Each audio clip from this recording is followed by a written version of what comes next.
Bueno, buenas noches a todos y a todas las que están acá presentes. Muchas gracias por compartir este espacio. Hoy me toca estar acá en representación institucional porque los dos directivos, tanto la directora a cargo, que es la licenciada de Gange, como el regente recientemente asumido, el licenciado Elías Calo, están en Consejo Regional, vienen viajando. Yo soy el jefe de área, soy parte del equipo de conducción de este instituto, y bueno, pero sé que hablo en nombre del equipo directivo y del equipo de conducción. Nos pone orgullosos tener este espacio abierto en los tiempos que corren, ¿sí? Socialmente en nuestro país, tener la posibilidad de una cátedra abierta, inaugurar una cátedra abierta, sostener una cátedra abierta, alimentar y participar de una cátedra abierta en economía social. Consideramos que es una herramienta más de la que disponen nuestros docentes y técnicos en formación para poder colaborar y construir la comunidad del pueblo, el territorio que queremos habitar. En ese marco, les volvemos a agradecer no solo a ustedes que están presentes, sino a todos los profesores y profesoras que forman parte de la cátedra y a todos los técnicos superiores en economía social, en formación, que también trabajaron muchísimo para que esto sea posible. Así que gracias a Martín Bargeneta, que ahora lo van a presentar y demás, y a todo el equipo de economía social por darnos esta posibilidad tan valiosa de poder seguir formándonos con ustedes. Con ustedes, con el profesor Marcelo Pauca, que formó parte de la organización de este evento, así que gracias. Bueno, buenas tardes a todos. Bueno, reiterar el agradecimiento que hizo recién Alejandro a todos ustedes. Hay profesores del instituto, hay técnicos ya recibidos en economía social, hay estudiantes de distintas tecnicaturas, de carreras docentes.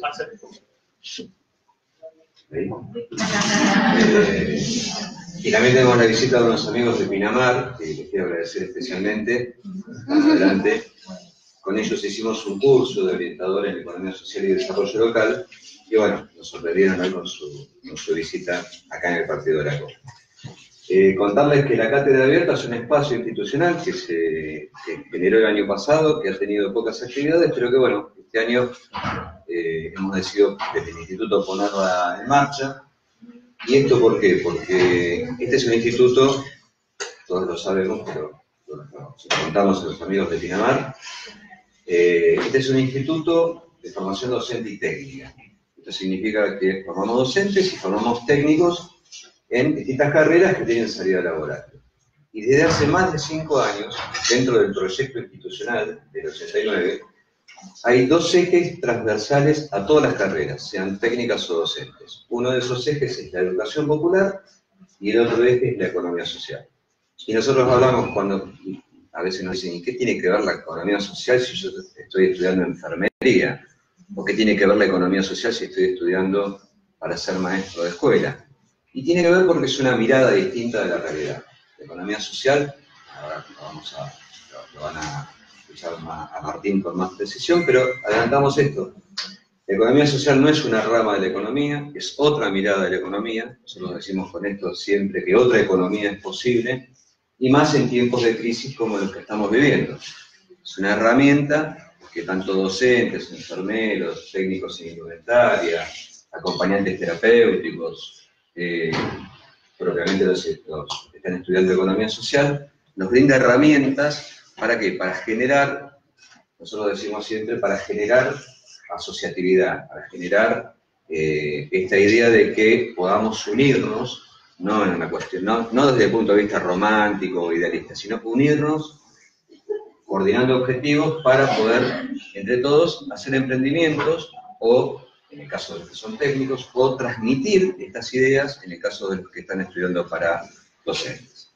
Así que, aclarado esto, digamos, agradecer especialmente a Martín Bargeneta que está presente. El título de la cátedra de hoy, bueno, lo pueden ver allá, asociativismo, ¿para qué y para quiénes?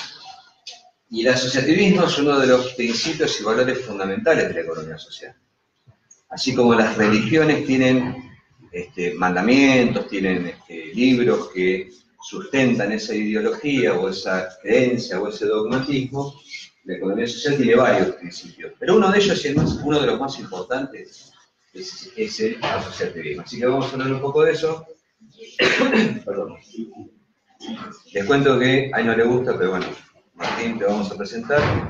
Martín Bajeneta es investigador, asistente del Consejo Nacional de Investigaciones Científicas y Técnicas, el CONICET. Es licenciado y profesor en Sociología de la UBA, doctor en Ciencias Sociales y Humanas de la Universidad Nacional de Quilmes, miembro del Centro de Estudios de Sociología del Trabajo.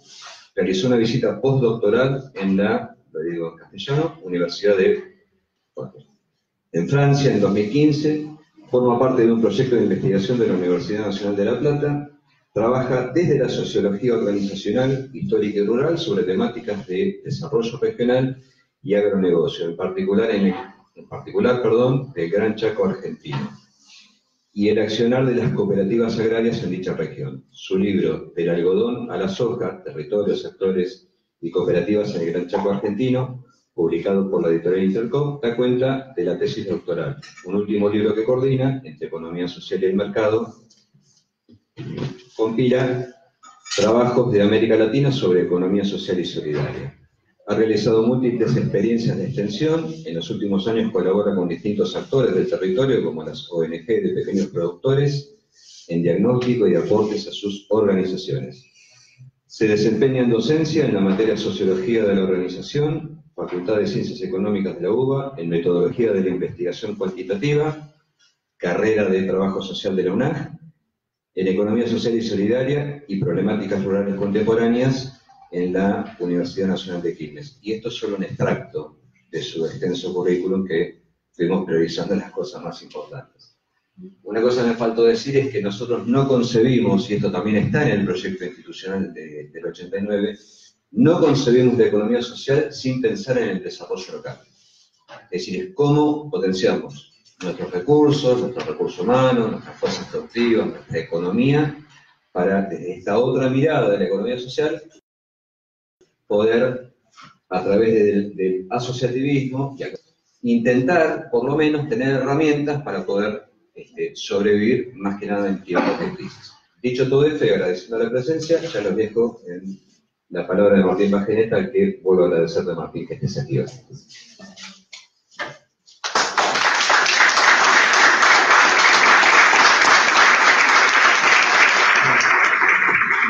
Bueno, buenas tardes a todas, a todos.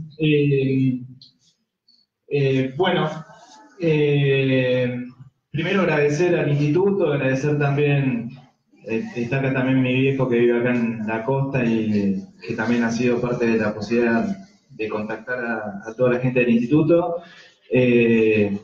A la flaca también que me acompañaba de La Plata. Yo soy también de Azul, provincia de Buenos Aires, me fui a estudiar a Buenos Aires, así que también conozco la localidad un poco más chica y soy de ahí también, del interior de la provincia. Charlamos un poco con Marcelo el tema de la charla. Mi tema de investigación son, ya lo dijo Marcelo, pero son las cooperativas agrarias, agropecuarias en el norte de la Argentina, sobre todo en la región de Chaco y demás. Así que desde ahí es lo que voy a tratar de charlar hoy y sobre todo que haya algún tiempo para poder intercambiar. La primera propuesta, como para también pensar esta actividad desde la educación popular y también desde una concepción de la economía social, es que entre los que están más o menos y las que están más o menos cerca entre sí, se tomen 2 o 3 minutos o un poco más para decidir qué palabra, una sola palabra utilizarían para decir qué es la solidaridad, ¿no? Se toman 2 o 3 minutos entre los que están, se conocen más o menos porque ahí hay cercanía, generalmente uno se sienta cerca o se junta con los que conoce, así que tienen 2 o 3 minutos para entre ustedes definir en una palabra qué es para ustedes la solidaridad.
Bueno,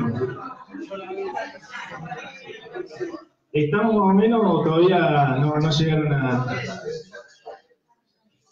Ahora, a ver, yo tenía la idea de hacer un papelito, pero como veo,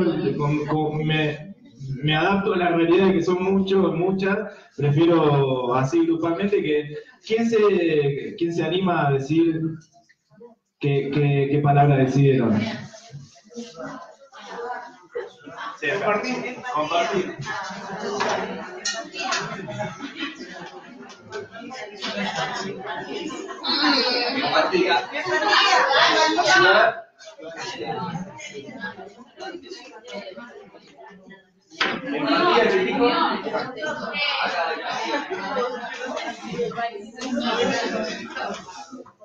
Unión.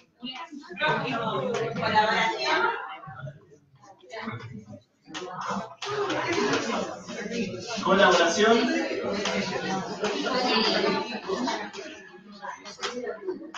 Compañerismo.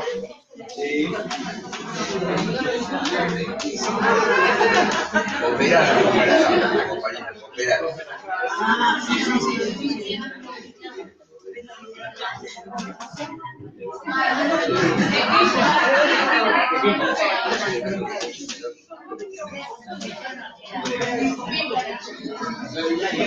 Solidaria.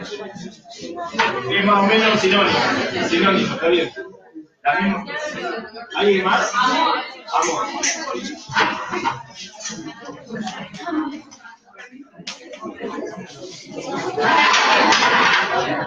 ¿Alguien más alguno que haya faltado? ¿Allá atrás? ¿Levantaste la mano o era que una mosca que estaba? Empatía. Empatía, ya está.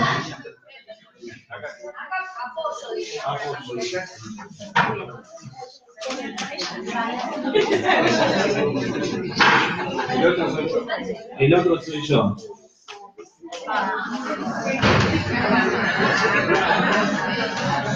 No siguió la consigna igual, no siguió la consigna.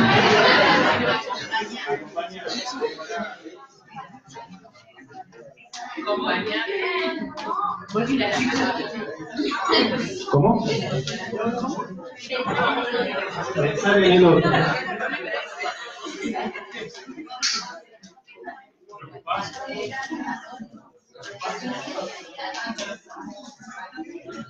Bueno, acá tenemos una variedad grande de palabras que fueron rápidamente construyendo entre cada uno, y creo que una de esas cuestiones yo también trato de incorporar, de hecho lo hablábamos con Marcelo, incorporar el lenguaje inclusivo, que es un trabajo para con cada uno, que a su vez tiene en cuenta las diferencias cada uno y lo trata de integrar.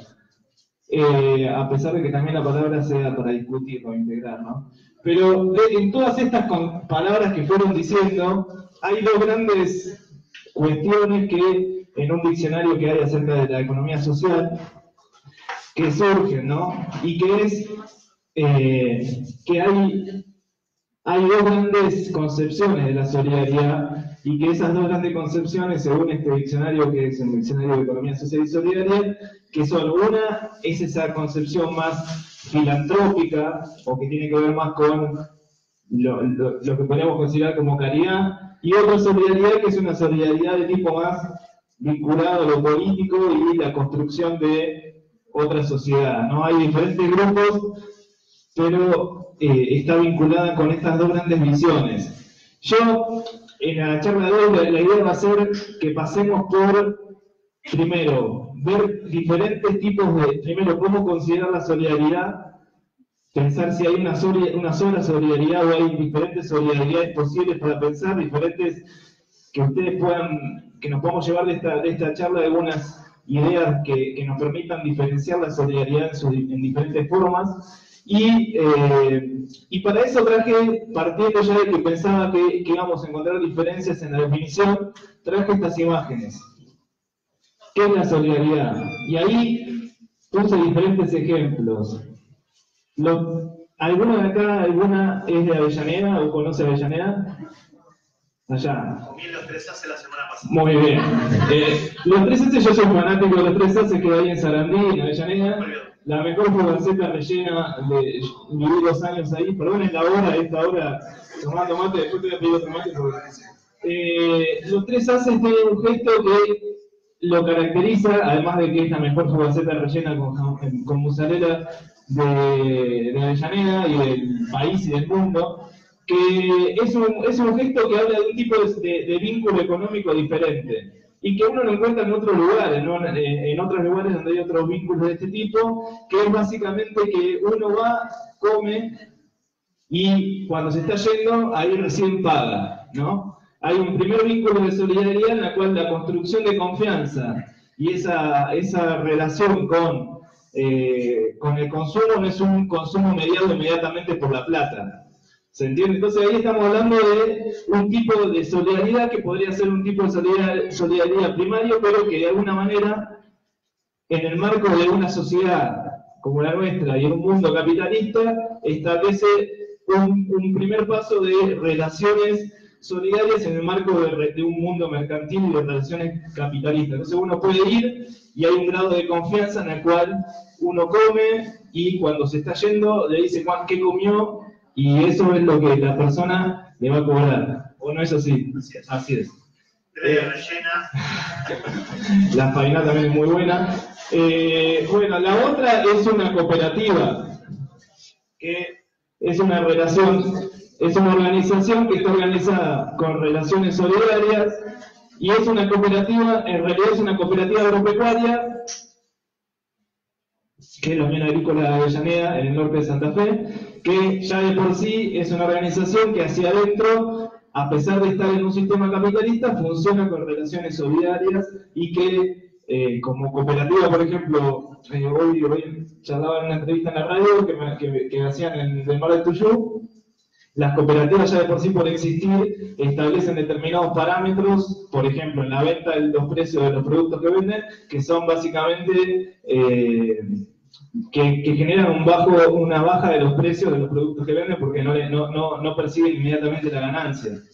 Y la otra es una marcha, ¿no? Entonces, acá estamos en un tercer, uno podría pensar es otro tipo de solidaridad, ¿no? Ahí hay una solidaridad que implica proyectos políticos y sociales, ¿no? Hay una solidaridad política, hay otro tipo de solidaridad donde por ahí en esa acción, yo tomé la imagen de la pelea por la ley del aborto, pero uno podría pensar en en otras expresiones políticas que en realidad es solidaridad política en cuanto a no siempre siendo el sujeto por el cual uno está reclamando, sin embargo, hay un gesto de solidaridad, una acción de solidaridad que tiene un proyecto social diferente por detrás.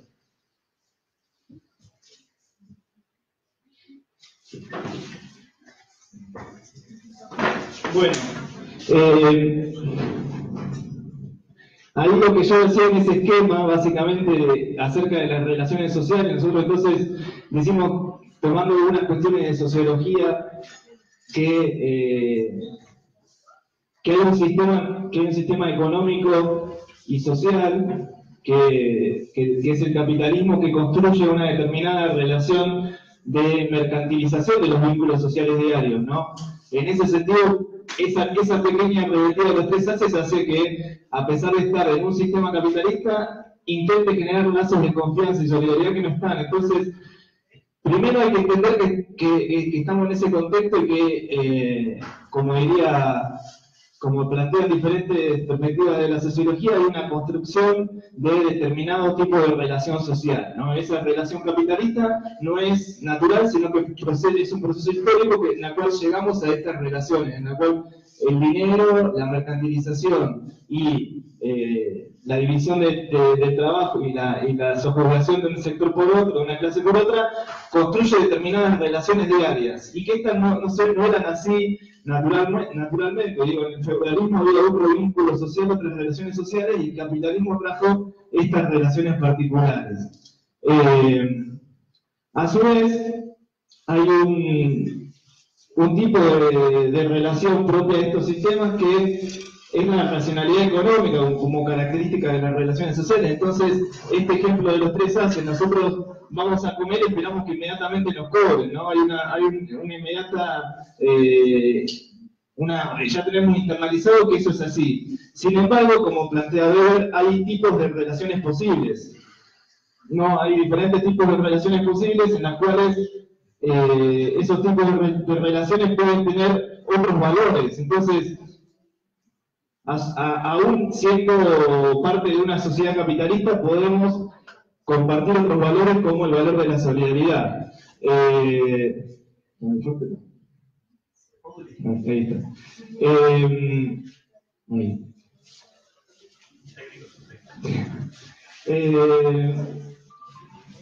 Entonces, en ese tipo de relaciones es que nosotros podemos encontrar que hay una diferencia entre aquellas relaciones que tienen como objetivo primario el fin económico y esa racionalidad económica, y aquellas que persiguen una solidaridad. Estas relaciones no son excluyentes. ¿Qué quiere decir que no son excluyentes? Quiere decir que pueden convivir relaciones con objetivos económicos con aquellas, como en el caso de los tres haces, que buscan un objetivo, que tienen otra confianza y otra solidaridad.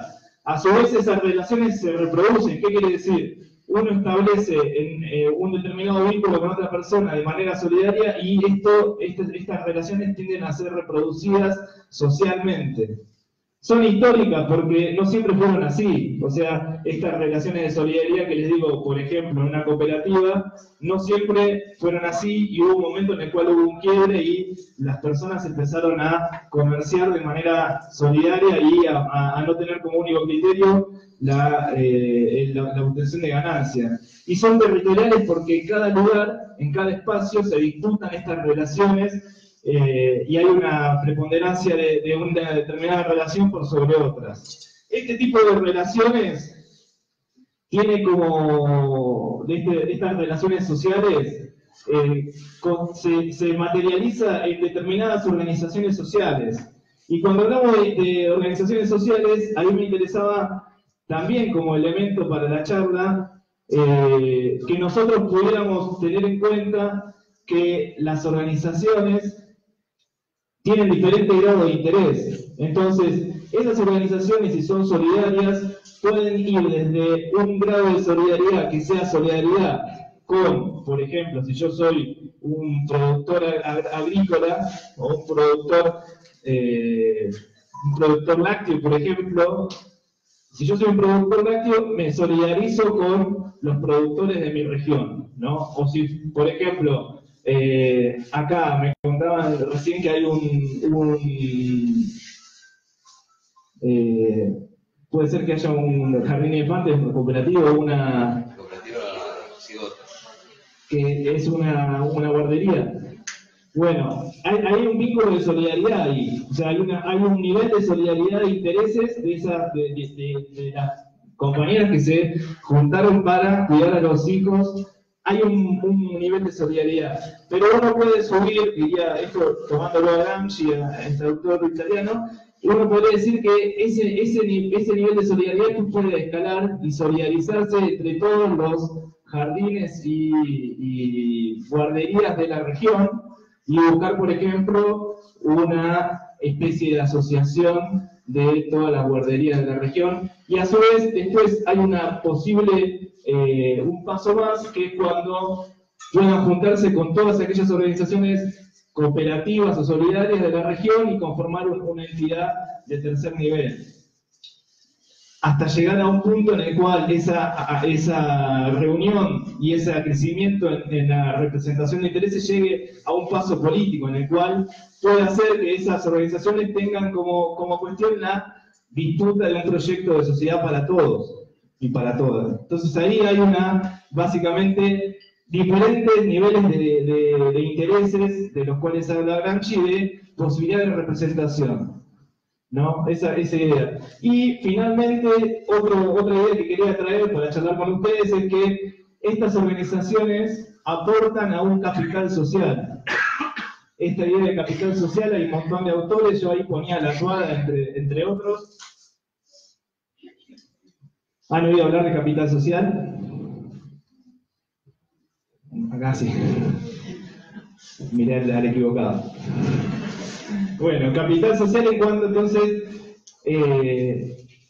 me parecía interesante que lo pudiéramos charlar, porque capital social justamente en cuanto al aporte que puedan hacer estas organizaciones al entramado de cada comunidad. En tal sentido, la Toada, tomando a Moyano y otros autores, lo que dice es básicamente que si bien el capital social puede ser medido en cuanto a por ejemplo, la participación en esas organizaciones de la comunidad a la cual pertenece. Por ejemplo, si yo estoy en una cooperativa, en este jardín o en este instituto, se llama, no se me va la palabra. Cigoto. Cooperativa Cigoto. Cigoto se llama. Bueno, si yo estoy en Cigoto, que logre no solo llegar a los que están en el instituto, la madre del instituto, sino que logre contactar con la gente de la zona en la cual está ese instituto, Cigotos. También lo que garantiza que haya una posibilidad de que ese capital social sea más favorable es que amplíe cada vez más la base sobre la cual trabaja, o sea que la participación de la comunidad sea ampliada, y cuanto más ampliado es mayor efectivamente la posibilidad de que ese capital de alguna manera garantice la reproducción de esa solidaridad. En ese sentido voy a leer, dice, voy a leerle textualmente, existe un capital social más favorable para el proceso de desarrollo local o regional en aquellos lugares donde predominan asociaciones con una amplia base de miembros comprometidos con ellas, las cuales participan además de redes sociales amplias y heterogéneas, ¿no? Entonces, no cualquier capital, no cualquier organización, por más solidaria que sea, logra construir capital social. Lo logra construir en la medida en que amplíe más allá de su propia base social, de sus propios asociados, de su propio, en tanto que lo logre, amplíe el capital social. Y este el beneficio de eso, justamente lograr que ese proyecto que era solamente esa organización se convierta en un proyecto cada vez más amplio, ¿no? En tal sentido, me pareció interesante que lo pudiéramos charlar hoy. Entonces, ya arrancamos, después de todo lo que acabamos de ver, diciendo que no hay una sola solidaridad, sino que hay solidaridades, ¿no? Hay solidaridades que pueden ser diferentes en cuanto al proyecto en el cual estén insertas. No es lo mismo una cooperativa de primer grado que un partido político que tenga un proyecto de modificar el país, por ejemplo. No es lo mismo, o sea, son diferentes tipos de solidaridades. Pueden convivir con acciones sociales capitalistas o que persigan la reproducción del modelo actual, pero que sin embargo sean prácticas solidarias. Permiso por el mate.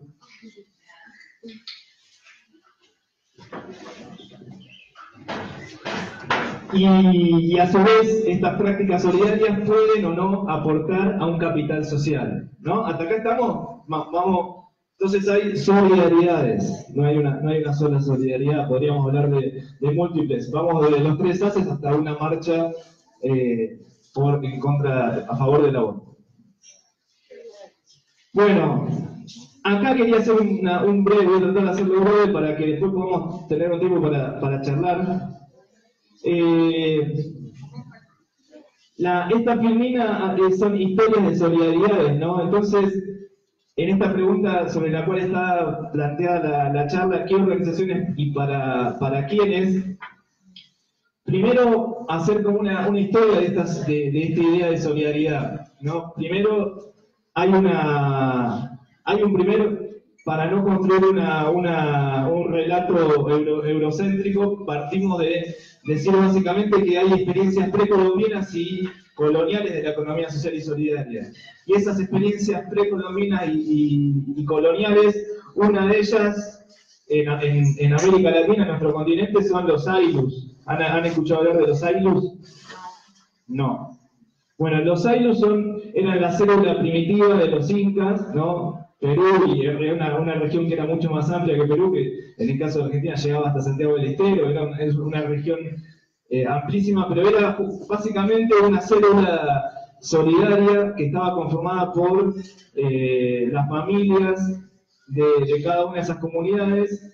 Y voy a leerle un texto puntual del cual saqué una referencia. Dice: el Aylus subsiste después de la conquista española, pero permanece territorial. Es esencialmente una comunidad agraria y su régimen espacial, es decir, la apropiación colectiva del suelo, se vuelve una característica. O sea, hay una apropiación colectiva y un trabajo conjunto de las familias que tienen como centro, que se llaman Aylu, y que a partir de una práctica solidaria trabajan en el territorio, ¿sí? Ni que hablar del imperio inca como tal. Hay un libro que se llama El Imperio Inca, como el primer socialismo, era el nombre del libro. Raramente lo escribió un francés, esto habla de nuestras contradicciones, pero básicamente lo que plantea es que el Estado en el Imperio Inca, que era un Estado avanzado en cuanto a sus estadísticas, su control de la población y demás, tenía grandes almacenes de comida y de alimento para la población, sabiendo que había momentos de sequía, había un manejo de los bienes y de la producción para solidaridad en función de los tiempos de la naturaleza también. Otra idea que me interesa para pensar, hay un montón de posibles formas de pensar que durante la colonia española, un pensador y un docente y maestro, que acá por ahí también lo han visto, que es Simón Rodríguez. ¿Simón Rodríguez lo ubican? No. Bueno, Simón Rodríguez fue el maestro de Simón Bolívar. Simón Bolívar, uno de los padres de nuestra América, uno de las figuras que sin duda hicieron mucho para que consideráramos esto una patria grande. Y Simón Rodríguez lo que decía es que entre los americanos había que ayudarse, él usaba esa palabra, ayudarse. Y decía, le voy a leerles una parte textual, hay un libro que se llama Sociedades Americanas, donde él plantea todo un modelo de sociedad él era maestro y educó en Perú, en Chile, aún consideraba que había que educar a todos los sectores de la sociedad colonial. Dice, voy a leerles textualmente: cada uno para sí, él toma un dicho popular, dice: cada uno para sí y Dios para todos. Es buscar respuestas desagradables. El Dios para todos, social, no es hacer cada uno su negocio y pierda el que no esté alerta, sino pensar cada uno en todos, para que todos piensen en él. Los hombres no están en el mundo para destruirse, sino para ayudarse, ¿no? Él decía básicamente que la sociedad primero tenía que, al igual que Sarmiento, pero desde otra lógica, él planteaba que había que educar a todos, desde el cholo, la negra, el indio, todos tenían que pasar por la educación, pero eso era condición, desde una lógica bastante rousseauiana, de que había que, para que hubiera gobierno efectivamente de todos, había que tener educación de todos y de todas en esa sociedad. Entonces, retomo la idea de ayudarse. No hay posibilidad de construir sociedades libres sin ayudarse. Después, ya yendo a Europa, hacia fines del siglo XIX, saben que a partir de la Revolución Industrial, ¿no? Esa Europa donde yo siempre doy ese ejemplo de las camas calientes. ¿Escucharon hablar de camas calientes? Sí. A ver, ¿qué escucharon? Suponer, hay gente trabajando, los mandan a dormir, se levanta ese, se pone a trabajar y se pone el que estaba trabajando a dormir. Muy bien, tal cual. Entonces, camas calientes eran porque los trabajadores en esa revolución industrial, y ubiquémonos en Inglaterra y demás, lo que hacían era, básicamente, no había, la cama no entraba nunca porque paraba de dormir uno, venía otro, o sea, los turnos eran turnos que no tenían freno, explotación total, tal cual. Esa Europa de la revolución industrial tuvo una gran variedad de perspectivas acerca de formas solidarias, que iban desde el socialismo, el comunismo, el anarquismo, hasta el catolicismo.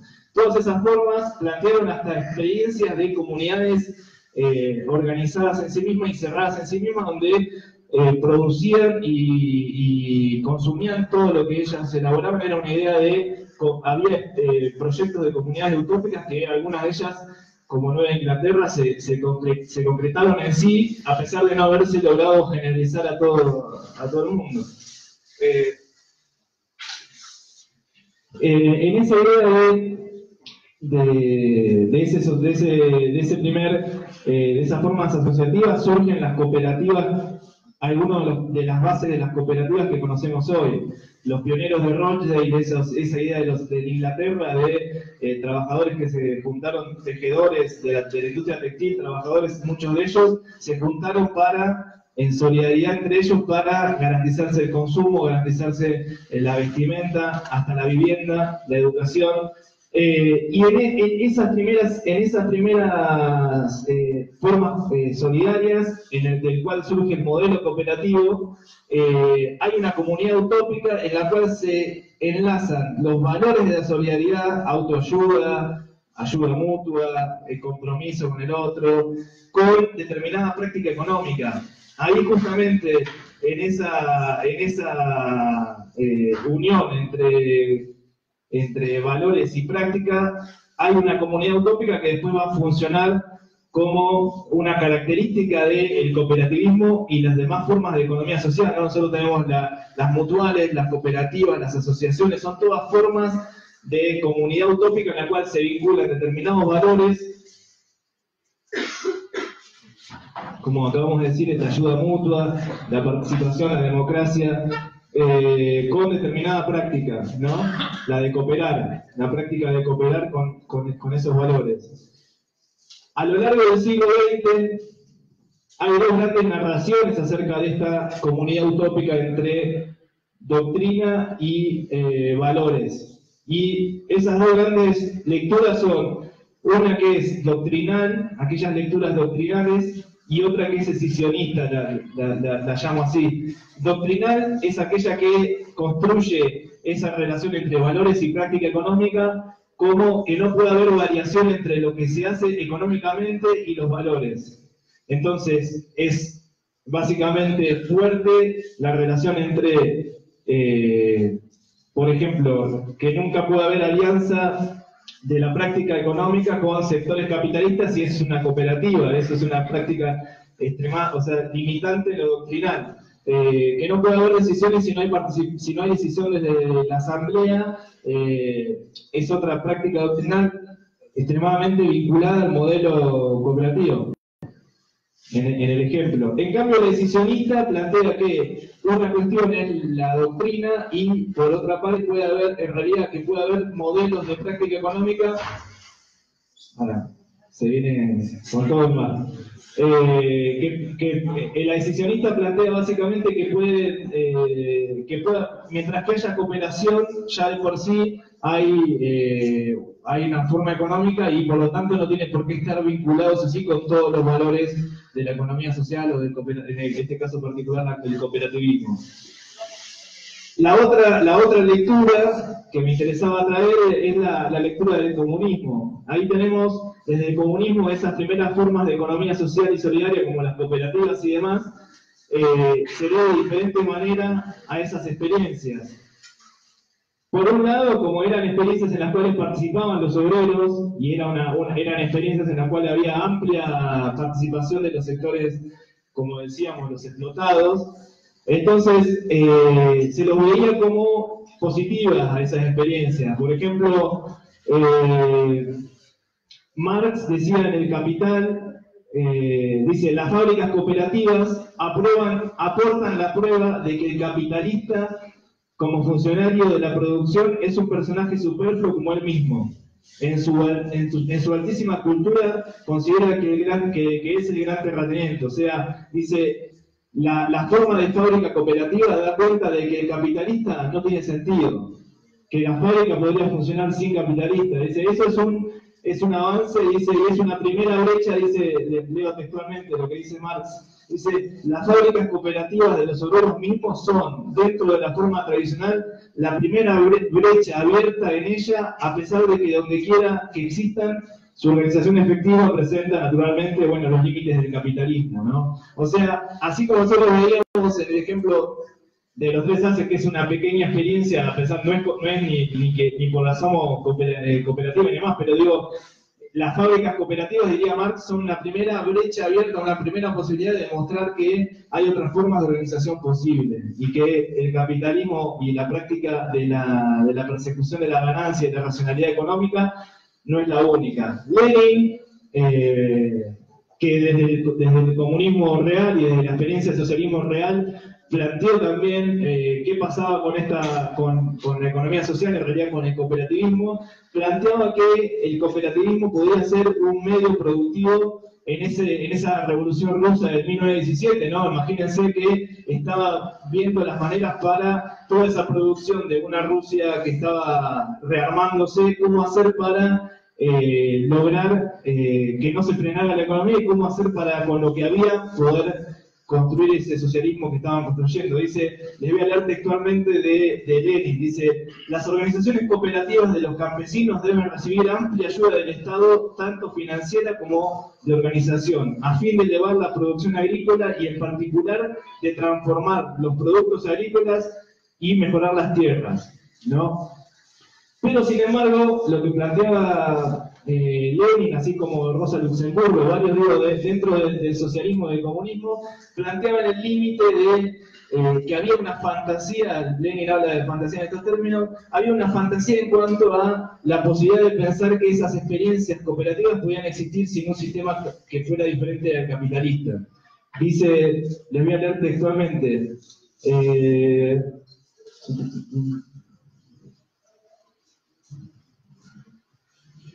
me parece que no prestamos atención, esto es un discurso de Lenin, dice, me parece que no prestamos atención suficiente a la cooperación. La cooperación adquiere en nuestro país una importancia extraordinaria.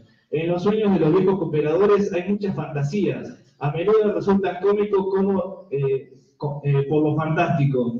Pero ¿en qué consiste su carácter fantástico? En que la gente no comprende la importancia fundamental, esencial de la lucha política de clases obreras, ¿no? Ahí básicamente dice, el límite está en no pensar que hay que modificar el sistema capitalista o la lucha política como parte de un proyecto cooperativo. Ese es el límite que le planteaban. Pero sin embargo, era un medio, la colaboración, la práctica cooperativa era un medio para aumentar la producción y en el caso de los campesinos, llevar la producción a una forma colectiva.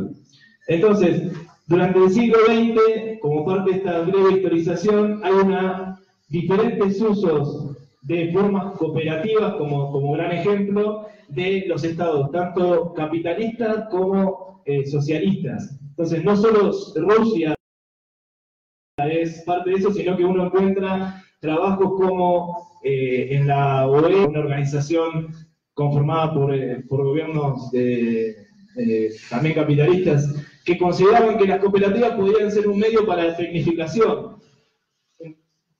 Bueno, no puedo ni una de las dos. Entonces, las cooperativas eran vistas tanto por estados capitalistas como comunistas como un medio para la tecnificación. En el caso de Nicolás, por ejemplo, en Argentina tenemos la experiencia a comienzos del siglo XX de un ministro radical, Le Breton, que promovía las cooperativas como un medio para la tecnificación, como un medio para la modernización. como básicamente las cooperativas agrarias veían una posibilidad de que aquellos pequeños productores que no les alcanzaba para comprar su maquinaria, juntándose, compraran las maquinarias, acopiaran y tuvieran un precio mejor que lo que le ofrecían los grandes compradores de granos. Y finalmente, hacia fines del siglo XX y comienzos del XXI, ante el neoliberalismo, tanto en Europa como en América Latina, hay una reconsideración de la economía social y solidaria. En Europa hoy en día, con la crisis del 2009-2008, y previamente hay todo un gran cúmulo de legislación que considera la economía social y solidaria como una forma central de la economía, y esas experiencias en Europa tienen un peso importante, y en América Latina tenemos varias experiencias. En Ecuador el buen vivir, en Bolivia tenemos las experiencias también de la economía social, en Argentina también tenemos algunos avances en la legislación. Bueno, ni que hablar en Argentina las experiencias que fueron producto de la crisis del 2001, ¿no? Las fábricas recuperadas, que fueron experiencias que los propios trabajadores tomaron las fábricas ante los empresarios que las dejaban y las abandonaban y las hacían seguir produciendo, ¿no? Conservaban su puesto de trabajo. En fin, hay múltiples experiencias. Ahora, yo lo que quería era hacer una breve historización de qué pasa con esta solidaridad puntualmente en el agro argentino, que es mi tema y puntualmente lo que trabajo. Entonces ahí traje una, y lo voy a hacer bastante sintético, así nos queda un tiempo para charlar. Básicamente, ¿qué organizaciones y para quiénes en el agro argentino? Y acá estoy pensando en las cooperativas fundamentalmente. Lo que pasa es, nosotros tenemos, ahí se cortó el gráfico acá. Ahí se ve, no, al fondo no ve nada, hay que ver una platea, hay que poner una platea. Bueno, hay tres grandes momentos para el cooperativismo agrario argentino, ¿no? Y esos momentos lo traté de sintetizar en este cuadro. Primero, qué pasaba en la estructura social agraria, en dónde estaban esas cooperativas, quiénes eran los sujetos de esas cooperativas y qué nivel de estructuración tenían. Entonces hay cuatro grandes momentos. Un primer momento que es hacia fines del siglo XIX, comienzos del XX, en el cual surgen las primeras cooperativas agrarias de primer grado, ¿no? Nacen y crecen esas cooperativas de primer grado y de segundo grado. Está la ley de 1926 de cooperativas, la primera ley de cooperativas. Son más bien organizaciones, vieron que dijimos que habían diferentes tipos de intereses. Bueno, en este momento las organizaciones cooperativas en el agro argentino eran económicas básicamente. ¿Qué quiere decir? Se juntaban los productores para comercializar sus granos, para acopiar su producción, y se limitaban a eso, ¿no? Entonces en esos tiempos nace la primera cooperativa agraria considerada, si bien siempre hay disputas acerca de cuál es la primera, así como todo, siempre hay disputas, pero la primera cooperativa primaria es de Tigüé, provincia de Buenos Aires, que era una cooperativa de colonos franceses. Todas estas cooperativas surgen con esas ideas traídas de la Europa, ¿no? de esa práctica solidaria de los colonos franceses, italianos, que constituían esas cooperativas. También surge en esos años una primera cooperativa de segundo grado. ¿Qué es segundo grado? A ver, acá que hay técnicos también en economía social. ¿Qué es segundo grado?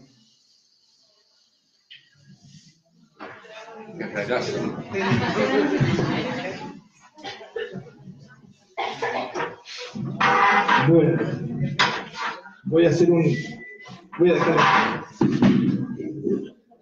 Bueno, tenemos cooperativas de primer grado. ¿Se ve allá? Bueno, acá sí. Primer grado son aquellas que reúnen, por ejemplo, a todos los productores. Estos niñitas son productores, ¿no? Cada uno de estos productores dicen, che, juntémonos, vos producís grano, yo produzco grano, necesitamos venderlo a mejor precio, se juntan y hacen una cooperativa. Esta es primer grado, una cooperativa, ¿no? Segundo grado es si esta cooperativa de productores de granos, por ejemplo, junto con esta cooperativa de granos también, se juntan y conforman una cooperativa de segundo grado que en realidad está compuesta por estas dos cooperativas, ¿entienden? Ahí, segundo grado. Y tercer grado es una cooperativa que justamente lo que hace es juntar a otra cooperativa de segundo grado, que por ejemplo en la cooperativa, la de segundo grado es la cooperativa, no sé, tenemos de segundo grado a ACA, por ejemplo, que es una gran cooperativa de segundo grado, y teníamos en un momento a otra de segundo grado que juntaba productores, cooperativas primarias, que se llamaba FACA. Entonces, estas dos cooperativas se juntan en una confederación de cooperativas que en nuestro caso en el país se llama Coninagro. Entonces, esta cooperativa, Coninagro, sería la de tercer grado. Son grados de agregación, ¿no? Uno podría marcar en esta línea, esto lo plantea la Tuada bastante claro, que son de características políticas a económicas. Estas tienden a plantear intereses claramente económicos de los productores directamente, y estas llegan al momento de plantear políticas para el sector. Se convierten en organizaciones políticas en cuanto a que plantean las demandas de todo el sector agrario, por ejemplo, Coninagro. ¿Sí? ¿Se entendió esto? Bueno, entonces en esa primera etapa de nacimiento y crecimiento del cooperativismo agrario se conforman las cooperativas algunas cooperativas de primer grado y las cooperativas como ACA, que en 1922 se conforma, que es en la provincia de Santa Fe, es la Asociación de Cooperativas Argentinas de segundo grado. En un segundo momento, que es a partir de luego de la crisis del 29 y hasta pasado el peronismo, hay un momento en el cual de gran crecimiento de cooperativas se quintuplica a partir de la política del peronismo de fomento de esas cooperativas agrarias, se quintuplica el número de cooperativas de primer grado. Ahí se ve claramente en los números. Partíamos de 278 cooperativas en 1937 a 1.484 cooperativas en 1955. O sea, hay una quintuplicación de la cantidad de cooperativas y asociados. A su vez se crea en el año 1956 una cooperativa de tercer grado, o sea, una confederación, que es Coninagro, que previamente el peronismo había intentado construir una confederación y no lo había terminado de lograr. Y se pasa un momento, por lo tanto, económico-político, porque una confederación implica justamente ese paso. A diferencia, en ese momento también hay una clara diferencia entre las cooperativas en dos líneas ideológico-políticas que vienen desde el comienzo de la conformación del cooperativismo. Hay una línea liberal, claramente liberal, y hay una línea agrarista. Cuando hablamos de agrarista estamos hablando de esa experiencia que surge con la Federación Agraria en el Grito de Alcorta en 1912, que es una línea más bien de reivindicación de los pequeños productores chacareros. La línea liberal en general en la historia del cooperativismo lo representa ACA, que es una línea más liberal en cuanto a la concepción político-ideológica. En una tercera etapa, que va a partir de fines del golpe al peronismo hasta los años 90, hay una etapa de estancamiento del cooperativismo agrario. A partir de la dictadura militar de 1976, como sabemos, hay una valorización financiera, o sea, se valoriza más las finanzas sobre la producción, y muchos productores y cooperativas se endeudan. ¿Por qué? Porque las cooperativas básicamente funcionaban como espalda del productor. Entonces, el asociado que iba necesitaba, por ejemplo, agroquímicos para sembrar o semillas para sembrar, iba y le pedía a la cooperativa, pero como se endeudaba y después no tenía capacidad para cubrir eso, la cooperativa quedaba con la deuda del asociado. Entonces, en esa situación, una gran cantidad de cooperativas caían en desgracia y hubo una gran cantidad de cooperativas que desaparecieron. En este periodo se caracteriza por una tensión entre la práctica económica y los valores cooperativos. ¿Por qué? Porque básicamente, como estaba esta condición de primero había pasado mucho tiempo desde la fundación de estas cooperativas y había una disminución del peso de los valores. Y a su vez también había una condición económica de dificultad económica para los productores.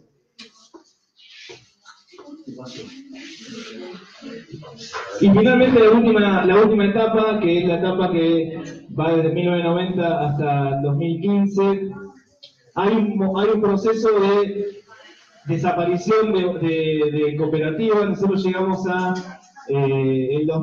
2013 con 835 cooperativas agrarias, mientras que en 1955 había 1.400.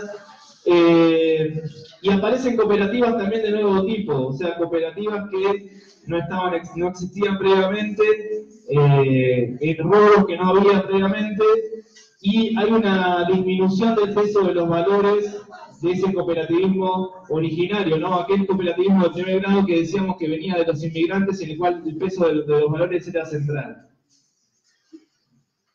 Ahora lo que les propongo es ver diferentes casos en esta lógica de quiénes son los que conforman cada uno de estos casos cooperativos y qué tipo de organización conforman.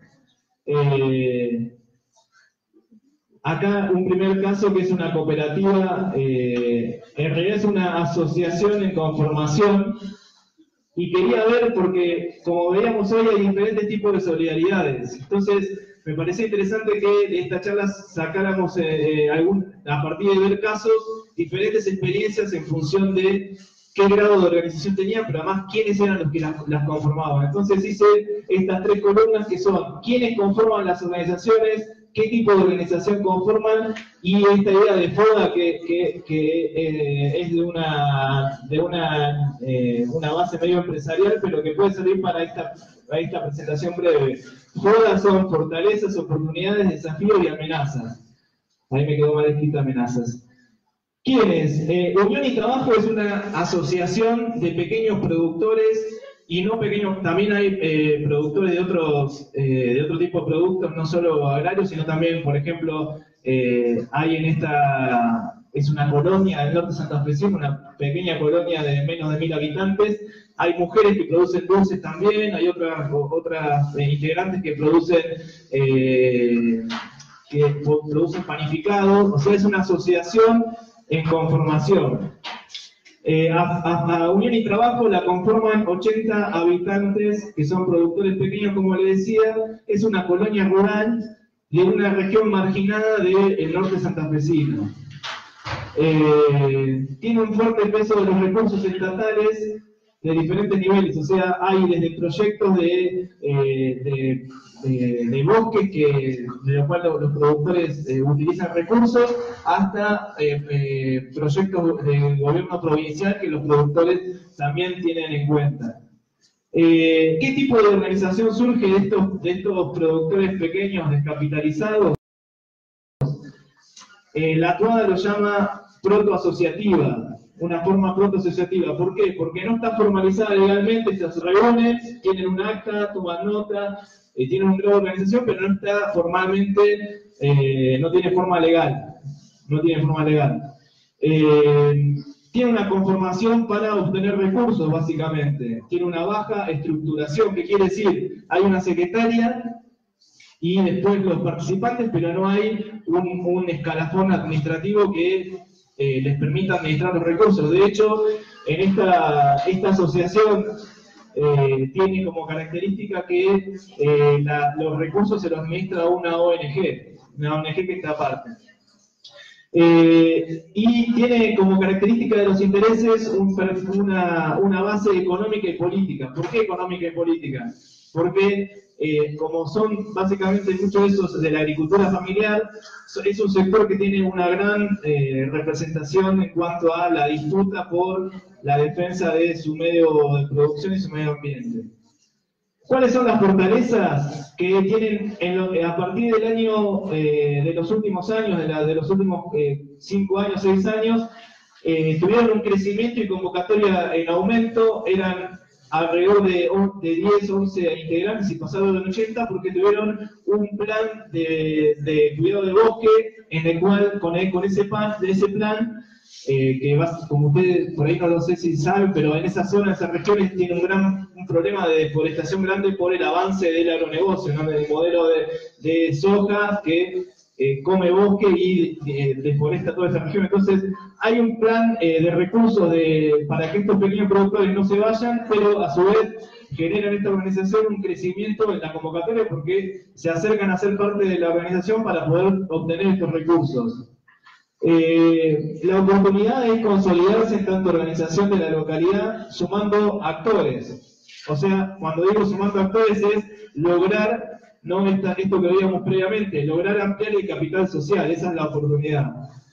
El desafío es superar la baja estructuración que tienen, ¿no? Decía recién, y sostener los ingresos. Hasta ahora dependen solamente de estos recursos provinciales, nacionales, pero no tienen una base económica que les permita sostener su crecimiento.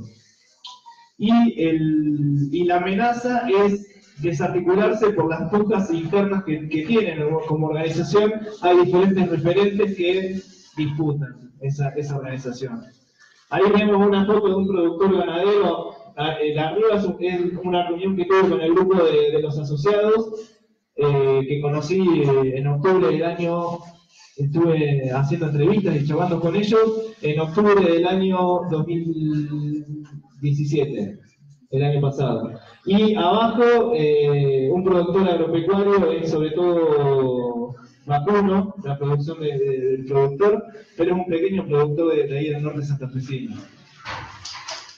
El segundo caso que traía para ver con ustedes es la Unión Agrícola de Avellaneda, que es ustedes ven ahí en el mapa, Avellaneda no es Avellaneda acá la de los Tres Haces, sino que es Avellaneda, una localidad del norte santafesino que está pegada a Reconquista, que es una gran localidad del norte santafesino. Ahí ven en el mapa, está fuerte el viento. Ahí ven en el mapa que esta cooperativa que surgió en el año 1919 en una región marginada, cuando digo marginada es que social y productivamente es marginada en cuanto a cómo se ubica dentro del modelo nacional, ¿no? Ha sido marginada por ese modelo básicamente asentado en la región pampeana. Está compuesta por pequeños productores inmigrantes con un sesgo católico en su mayoría, proviene de ese sesgo, y en 1994 tenía 2.285 asociados, y en el 2011 disminuyó a 1.791 asociados. Estos productores conformaron una cooperativa de primer grado, que tiene alta estructuración. Como ustedes ven en el mapa, todos esos puntitos azules son sucursales de la cooperativa que surgió acá. Voy a señalarlo. La cooperativa, este punto es Avellaneda, y de acá se expandió a toda la región. Entonces, la cooperativa creó todas estas sucursales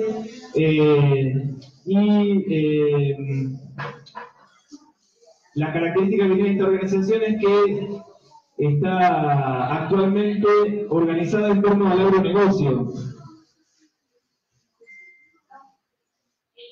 Cuando hablamos de agronegocio, les voy a hacer una breve síntesis, pero estamos hablando de un modelo que tiene como característica el aumento de la necesidad de tecnología para los productores agrarios, la dependencia, por lo tanto, de elementos externos a la producción, la necesidad de capitalizarse, y en nuestro país el agronegocio significa también expulsión de productores. Hemos tenido entre los años, entre el censo de 1988 y el último censo fiable, que es el 2002, disminuyó la cantidad de pequeños productores en un 20%. Eso es mucho productor que ha dejado la producción agraria, ¿no?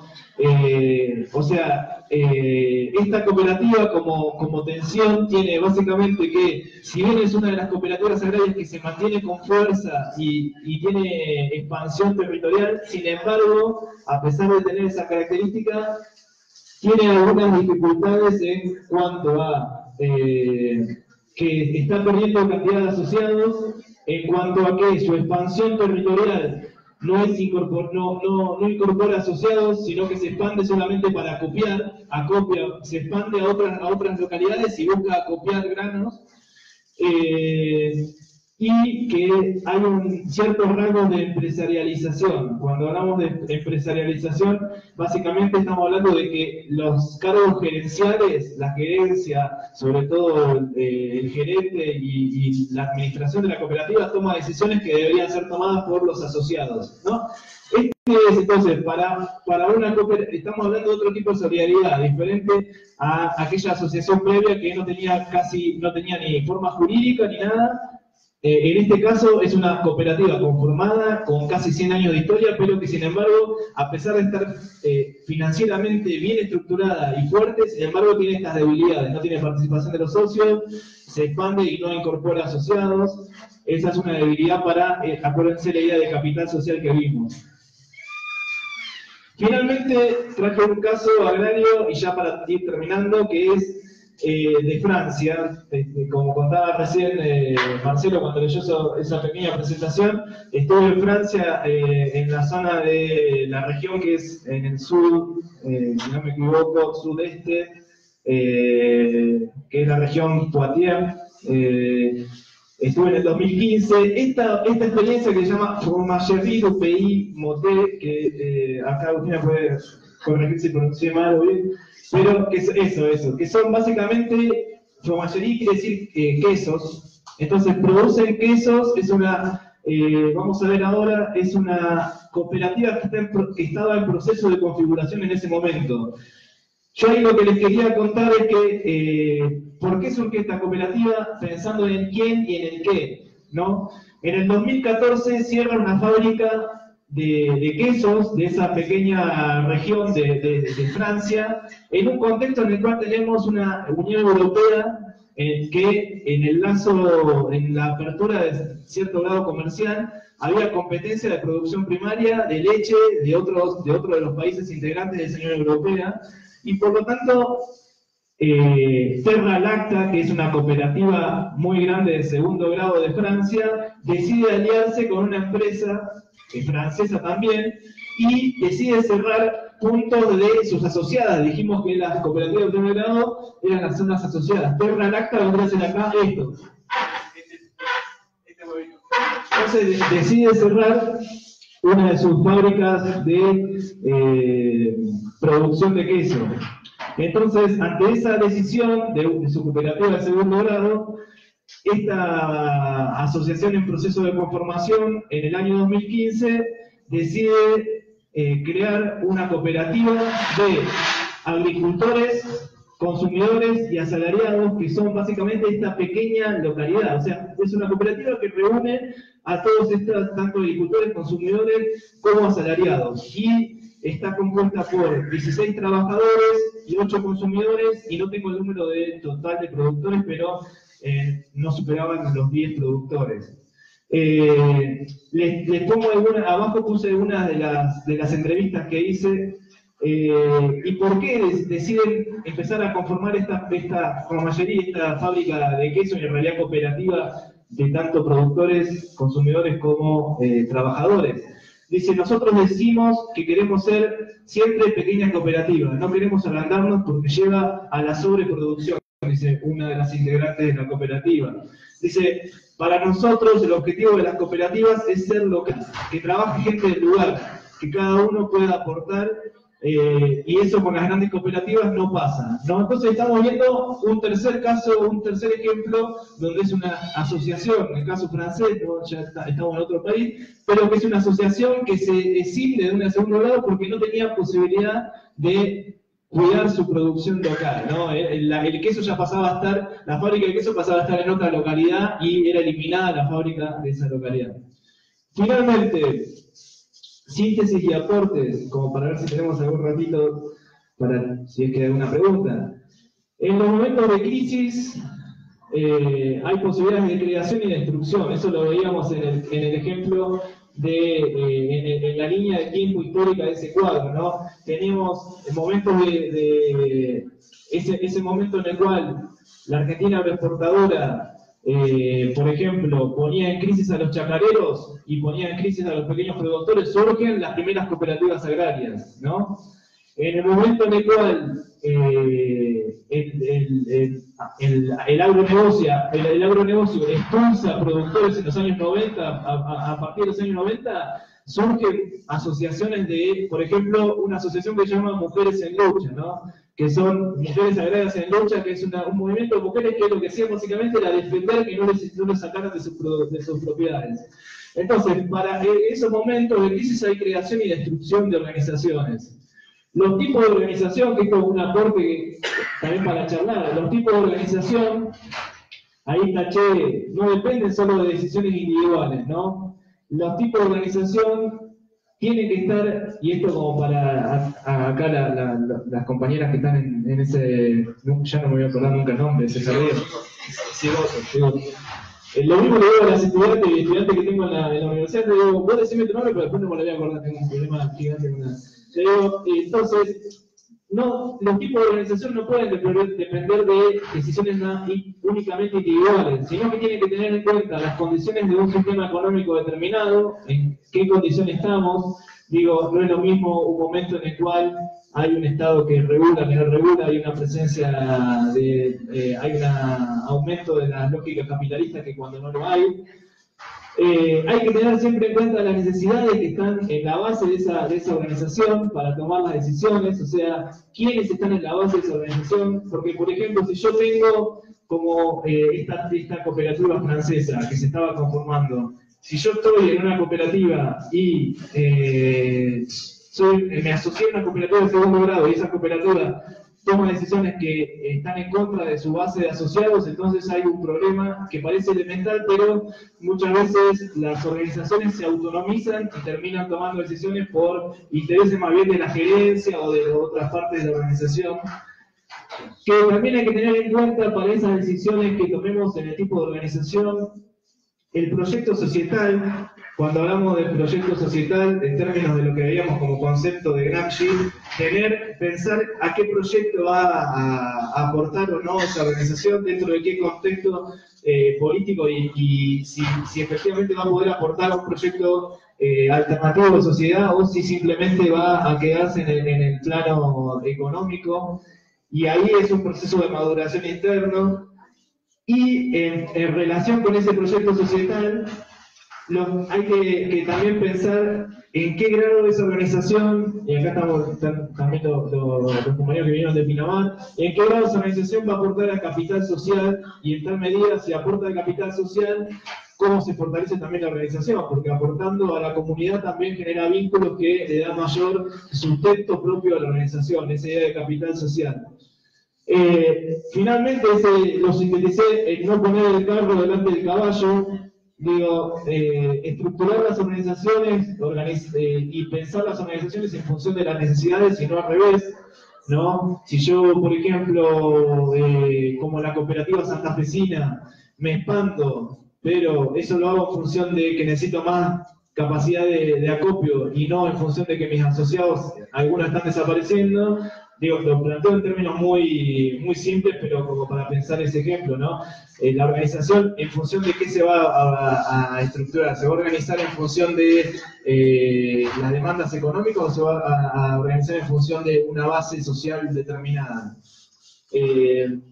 Bueno, hasta acá estamos, entonces, esta era la idea, poder ver diferentes tipos de experiencias solidarias y además pensar el mismo concepto de solidaridad y empezar a hablar de solidaridades. Y bueno, eso era todo. Muchas gracias por su tiempo.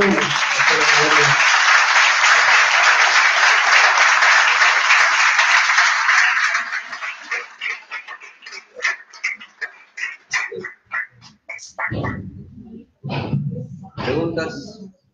¿Alguna duda, algún comentario que quieran hacer? En la parte de ahora que todo el mundo sienta los cordones de Brasil,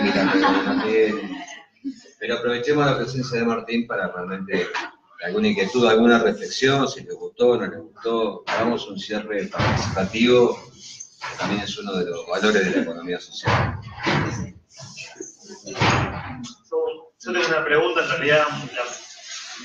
Están las estudiantes de educación especial que bueno, estuvieron invitadas a la reunión y me preguntaban, bueno, ¿por qué puede ser relevante para nosotras estar escuchando esta charla, más allá de que tenemos cigotos al lado, ¿sí? Que es una cooperativa, guardería y demás, y quería por ahí transmitirte esta pregunta, Martín. Es que, bueno, a ver si conoces emprendimientos cooperativos relacionados o vinculados con la educación, más allá de que está conformando nuestra propia cooperativa, que tantas veces expresó y contó la experiencia, pero como, bueno, son estudiantes de primer año, quizás si nos podés ayudar a pensar la injerencia que puede tener este asociativismo, más allá de repensar el concepto de solidaridad tan relevante para la educación, poder pensar eso, ¿no? El asociativismo en educación, a ver si tenés en mente algún programa, algún proyecto. No trabajo particularmente con cooperativas de educación, pero sí lo que sí le comentaba a Marcelo el otro día por teléfono, que cuando estuve en Francia conocí una experiencia muy interesante que de hecho puede ser motivo para pensarlo, puede motivar alguna propuesta.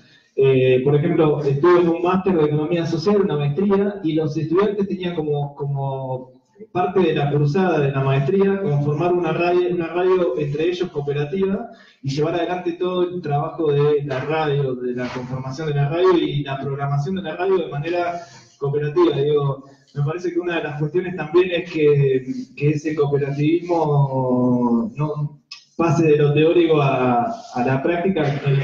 No sé si estoy, digo, como aporte, digo, está bueno que sea también una experiencia llevada a la práctica para que efectivamente ese cooperativismo se transforme en práctica y no sea simplemente buenas intenciones. Sí. Bueno, nosotros somos de enfermería, yo soy la docente, los invité a los chicos, de hecho, propusieron para conocer y entender un poco más lo que es la economía social y solidaridad, con la cual comentaste la charla, y creo que también están muy relacionados, ¿no? Desde su especificidad, desde su futura profesión. Creo que esto nos abre un panorama. Yo soy trabajadora social, licenciada en trabajo social, estoy dando clases de la práctica y de salud comunitaria. Entonces, esto de poder relacionarlo a lo concreto, que no acaba solamente, ¿no?, de su trabajo en un consultorio, sino que lo podemos ampliar también el vínculo entre ellos. Y eso es lo que creo que nos llevamos también nosotros como parte de la charla en la cual participamos hoy. Eso. Gracias. Profe, esto también va dirigido allá a educación, haciendo un poco de historicidad.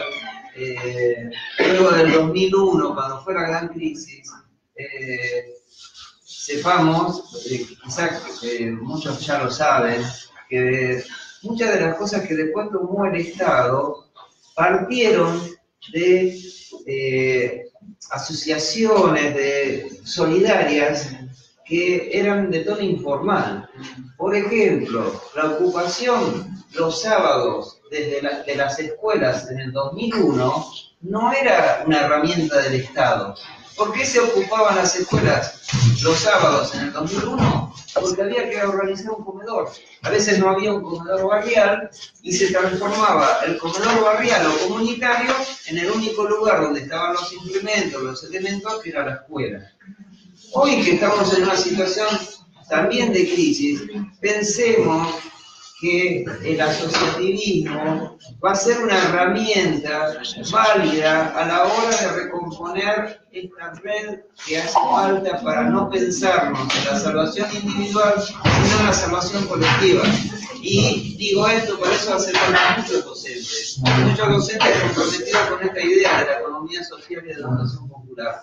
Nadie se salva solo, todos nos salvamos en conjunto. Más allá de que el rol del Estado, muchas veces eso, por ejemplo, la ocupación de las escuelas se transformó en patios abiertos, por ejemplo, ¿no? Y muchas de esas cosas después se transformó en un programa. Pero la mayoría de eso, si hablamos por ejemplo de Brasil, sucedió lo mismo, parte de cuestiones que la gente se junta porque, como bien decía, se junta por necesidad. A partir de eso, a veces después se termina generando una política o un programa, pero en Brasil también era juntarse, Gilberto Gil lo dice, la gente se juntaba en las esquinas.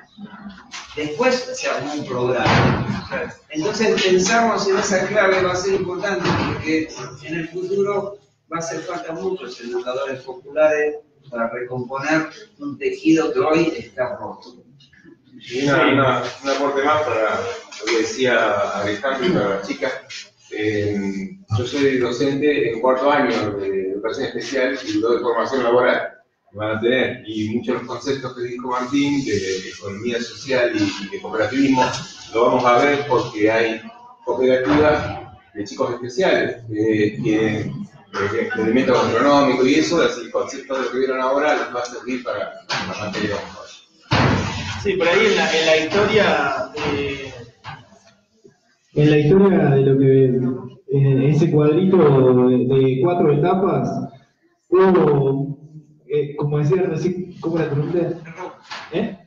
Raúl, hay estas cooperativas, esas primeras cooperativas surgieron previamente a que haya una ley. O sea, previamente a que haya una ley ya hubo formas asociativas solidarias y por eso esta idea de que hay diferentes grados de estructuración en cuanto a los intereses, ¿no? O sea, pueden partir de una necesidad elemental económica y resolverlo lo más urgente hasta llegar a una formalización y después alcanzar otros niveles de respuesta, pero siempre hubo experiencias previas a la formalización, y en realidad uno no tiene por qué pensar que hay una única forma que sea la indicada, sino que depende básicamente de esa forma de organización a con qué base social, con qué realidad social se conforman. Entonces, por ahí muchas veces queremos ir inmediatamente a una cooperativa, que es la idea más clara que tenemos de asociación, pero hay otras formas previas, como esa experiencia que les decía de colonos del norte de Santa Fe que se juntaron porque querían en realidad poder sacar provecho de proyectos que había económicos y es también lícito y también es bueno que lo hayan hecho de esa manera. Digo, bueno, es importante que lo hayan hecho, porque si no, seguía cada uno aisladamente, remándola individualmente y en una forma de asociación lograron conseguir estos recursos que de otra manera no se hubieran logrado. De hecho, esta ley de bosques habilitaba asociaciones porque si no solamente los que iban a poder sacar provecho de estos fondos para mejorar los campos, iban a ser los productores grandes que tuvieran espalda para avanzar hasta con un abogado. Una pregunta, Martín. ¿Podemos tomar a los pioneros de Charlie como la primera cooperativa, como los fundadores de la cooperativa como organización de trabajo? Sí, son considerados por el cooperativismo internacional como el origen de esas cooperativas de trabajo y de las cooperativas en general por la forma en que se organizaron y los principios que plantearon desde un comienzo. Pero como veíamos en esa historización que hice de las diferencias que había entre esas primeras organizaciones, había otras también experiencias y por ejemplo desde el socialismo, comunismo se les hacía críticas a esas experiencias, pero también la construcción histórica de un relato es una disputa también. O sea, la ASI, que es la Organización Internacional de Cooperativismo, dice que eso es el comienzo, pero hay otras muchas. Por eso, por ahí, pensar que hubo discusiones acerca de por ejemplo, si quedamos en el momento asociativo o pasar a un momento político, es pensar en efectivamente qué forma, cuál era el límite, hasta dónde llegaba el cooperativismo. El cooperativismo para los pioneros era limitado a ese marco y a un proyecto interno de comunidad. Bueno, el socialismo, comunismo se criticó y dijo no, el cooperativismo es también cambiar el sistema. Es un paso más. Lo ponemos en contexto 1844, 1844. ¿no? Inglaterra, ¿no? Sí. Todo esto.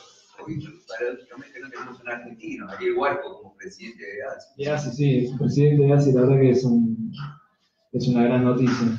Tener un presidente argentino en la asociación, es la Organización Internacional de Cooperativismo que nuclea a gran parte del cooperativismo a nivel internacional, y es argentino, el presidente de ASI. Que era el presidente de Cooperar. De Cooperar, sí, muy bien. Sigo pensando en la educación, ¿no? De vuelta para tratar de darle el marco por ahí a las estudiantes y los estudiantes de educación, y pensaba en la integración laboral, que por ahí nos puede ayudar Ricardo a pensar en esto, de los estudiantes de la educación especial, y cómo como educadoras y educadores de la educación especial está atravesada por la modalidad técnica también, ¿sí? Es parte de la educación técnico-profesional. Y como nuestros estudiantes de educación especial van a recibir educación técnico-profesional para poder insertarse al mundo del trabajo. Entonces nos tenemos que preguntar para qué educamos, y en virtud de eso pensar también que educar a un estudiante que es una persona con discapacidad intelectual o motriz o lo que fuere, implica también relacionarse socialmente con las relaciones de producción y las relaciones sociales en las cuales está articulada esa persona. Es decir, no es nada más relacionarme con ese estudiante, sino con la familia, con el trabajo que tiene la familia y con el trabajo que yo tengo que ayudar a construir, con el empleo que tengo que ayudar a construir en esa persona. Entonces, esto por ahí nos puede ayudar a pensar que nos tenemos que alejar de la educación tradicional, bancaria, como dice Freire, que es transmisión unidireccional de contenidos, ¿no? Lo digo en castellano de barrio, le tengo que enseñar al pibe a sumar, porque en realidad lo que tengo que hacer es tratar de construir con él la posibilidad de que esa persona tenga un empleo que le permite insertarse realmente a trabajar. Y pienso, no sé, en proyectos locales de nuestro distrito, de cooperativas, de personas que estamos tratando de fomentar desde el terciario, de intervenir en el espacio público, ¿sí? Hay mucho que tiene que ver con la jardinería, por ejemplo, en la educación especial. Entonces, empezar a pensar en huertas familiares, empezar a pensar en jardinería, empezar a pensar en la educación técnico-profesional, que Ricardo por ahí nos puede dar una mano mucho más grande en fomentar. Pero es esto, y en nuestro distrito, hablabas de la radio, hay programas de radio de chicos de las 500, creo que es la 502, ¿algún profe de especial que me puede ayudar en eso? Bueno, creo que es la 502, pero que los propios estudiantes de la escuela especial tienen un programa de radio con un espacio cedido por una radio de acá, que involucra, imagínense todo lo que involucra que la escuela se movilice a una radio para tener un programa, para comunicar algo importante que tienen que comunicar. Digo, no es ir a pasar el tiempo, es ponerle valor a esa práctica, ponerle valor a la escuela, ponerle valor a lo que los chicos hacen en la escuela y las familias se acompañan, como para pensar mucho más ampliamente. Y esto que vos decías, la solidaridad como ampliar el cerco, ampliar el campo, dejar de pensar en la educación como la relación solamente de enseñanza que puedo tener con ese estudiante, o la relación de aprendizaje que puede tener el estudiante, sino cómo podemos influir en la totalidad de la vida de esa persona y de su ámbito. No sé, Ricardo, por ahí si querés empezar como no, me parece que es un poco lo que decía también Marcelo, también, pensar en el desarrollo local. Porque esa persona se tiene que vincular con lo que tenemos acá. Entonces lo tenemos que insertar entre todos socialmente, y es un trabajo de todos social y comunitario, ¿cierto? Me parece que en eso se basa. Y eso es lo que trabajamos desde acá. Para ver Bueno. ¿Alguna pregunta más? ¿Alguna pregunta más? Dos o tres cosas que me quedaron de la presentación. La primera es que esta charla, esta cátedra abierta, cuenta con dos auspicios importantes. Uno es la gente de gestión turística y cultural de Costa del Este, son los que hacen las charlas de café. Juan Martín va a participar mañana, que de paso, como esta fue una movida en conjunto y solidaria, invitamos al que quiere ir a Costa del Este, aparte es un lugar hermoso, el clima va a acompañar. Para salir volando. Ese es un agradecimiento que no quería dejar pasar. Y el segundo es que también nos acompaña la cooperativa Territorios en Desarrollo, que es una cooperativa educativa, justamente de lo que estábamos planteando recién.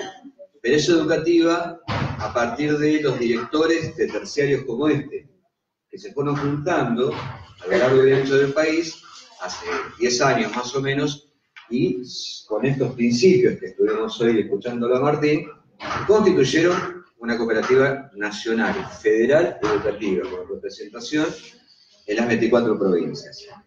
Y hoy estamos en proceso de armar la filial provincia de Buenos Aires, que una de las responsables va a ser Viviana Oliva, que todos la conocemos porque es la directora del 89, que está en uso de licencia, por eso está Analía repasándola.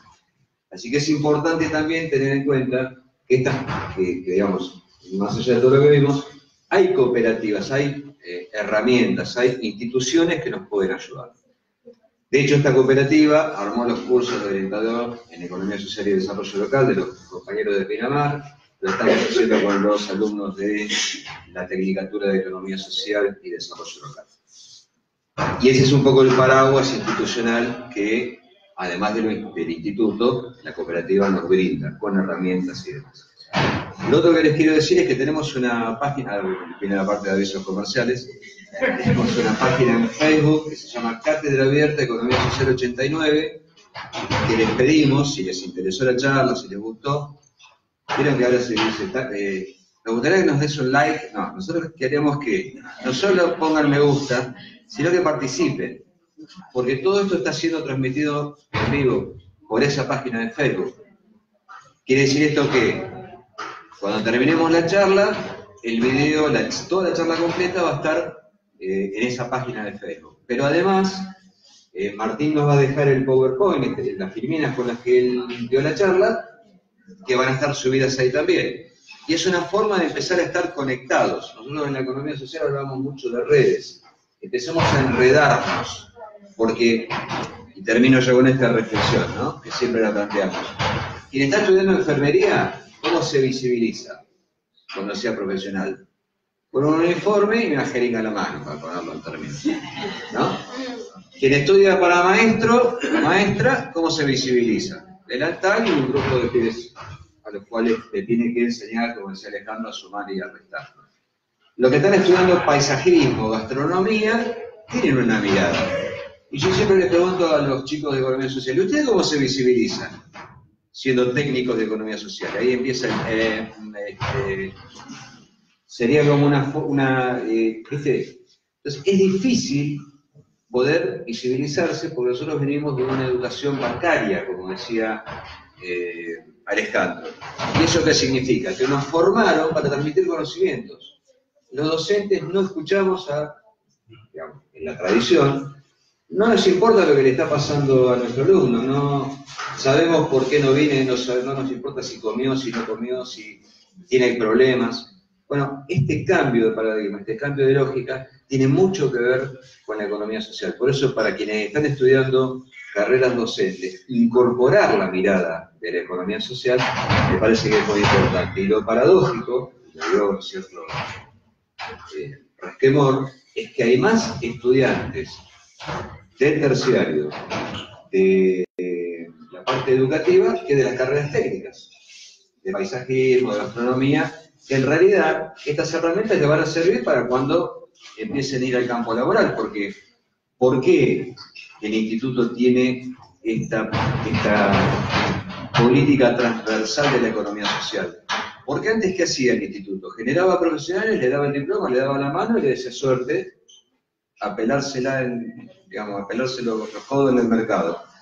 Lo que estamos tratando de hacer ahora con esta nueva lógica, con esta nueva mirada de hace unos años, es que el profesional que egrese de acá tenga en su práctica profesional, tenga a lo largo de su tecnicatura, experiencias socioterritoriales, de desarrollo local y de economía social. Por eso que aunque el enfermero se visibilice con la jeringa en la mano, ¿por qué no pensar? Nosotros en uno de los cursos tuvimos una experiencia de 3 o 4 mujeres que eran acompañantes terapéuticos. Estaban planteando asociarse, entonces lo primero que me dijeron, queremos armar una cooperativa. ¿Y qué quieren hacer? Bueno, de vuelta, ¿no? Y nosotros la idea es, bueno, hay figuras mucho más simples con las cuales empezar, porque si nosotros queremos de la nada escalar la Aconcagua, seguramente a los 300 metros no vinimos en vano. Entonces hay que ir por etapas. ¿Y por qué no pensar entonces que ese grupo asociativo de cuidadores domiciliarios necesita incorporar enfermeros? ¿Y por qué no pensar que después, cuando la cosa les va mejor, necesitan incorporar a alguien de gastronomía? Y estas son las redes de las que nosotros hablamos. ¿Parece una utopía? Sí, sí que es una utopía. Pero como dice Galeano, me acerco un paso y la utopía se va un paso más allá. Entonces, ¿para qué me sirve? Y no sirve para ir caminando, nos sirve para ir buscando objetivos. Más en un distrito turístico como este, que nosotros tenemos. No nos alcanza el tiempo en verano para juntar un mango y laburar, y en invierno tenemos que empezar a pensar cómo sobrevivimos. Y la realidad nos dice que la economía social es una herramienta inclusiva, es una herramienta que nos sirve a nosotros para nuestro desarrollo profesional, pero también le sirve a la comunidad en la que estamos trabajando. Decía Martín respecto de, ¿cómo se llama la guardería? De Sigoto. Sigoto ya trabajó este verano y tuvo lista de espera. Se pone la idea. Y que dentro de 4 o 5 años haga un convenio con, por ejemplo, para dar una idea, con el sindicato de Luz y Fuerza. Y que los laburantes, la gente que labura en Luz y Fuerza pueda dejar sus chicos acá. Digamos, entonces, claro que esto va a ir creciendo. Ahora, si un tipo tiene 100.000 pesos, invierte y pone una guardería, ya está. Eso es economía tradicional. Te pone un precio, te pone condiciones. Quiere decir con esto que los procesos de economía social son más lentos, pero cuando los conseguiste, no se desarman fácilmente. En cambio, el tipo que invirtió, el empresario capitalista, no le va bien el negocio, levanta, se va y deja el tender. Insisto, les pedimos que, si les interesó, vean esta página de Facebook de la Cátedra Abierta. También tenemos un canal de YouTube, no lo voy a seguir compartiendo con las redes, pero si entran ahí van a ver todo lo que estamos tratando de expandir a la sociedad. Porque cuando nos preguntan, chicos, ¿qué das en el tercero? Economía social. ¿Y eso qué es? De vuelta. Bueno, mira, es una... Y nos cuesta explicarlo. Si vos le decís cooperativa, el tipo dice, Clifema, piensa. Ya. Entonces, creo que es un desafío de todos ir llevando a nuestro campo educativo, profesional, técnico, social, estas ideas para, en definitiva, construir sociedad. De mi parte, muchas gracias Martín.